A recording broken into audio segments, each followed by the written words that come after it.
Yo, what's up mga kanoknok? Good day po, our video for today. Ngayong mga po ay meron po tayong itlog na isinalang pa 18 days na po sila ngayon. Base po doon sa napapanood ko sa mga content creator na hinugasan po nila yung itlog at binababad po nila. At pagkatapos nilang ibabad ay pupunasan po nila at ang sabi po nila ay makakabilis daw po ang pampalambot ng kanilang shell. Nang sa ganun po ay maaga po at mabilis po makakalabas ang ating mga pasisyo. At nang matapos nga po natin ay binili ko na agad sa styron. Nang sa ganun po ay mainitan na ulit.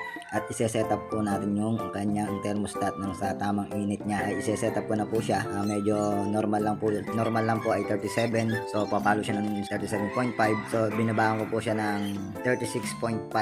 At kinaumagahan nga agad kong binisita ang ating incubator. Meron po tayong pasisiw, dalawang pasisiw po ang nakalabas sa kanyang shell. Nang sa ganun po ay may natitira pa po tayong iba pa. At abangan po natin kung sila makakalabas sa kanilang shell.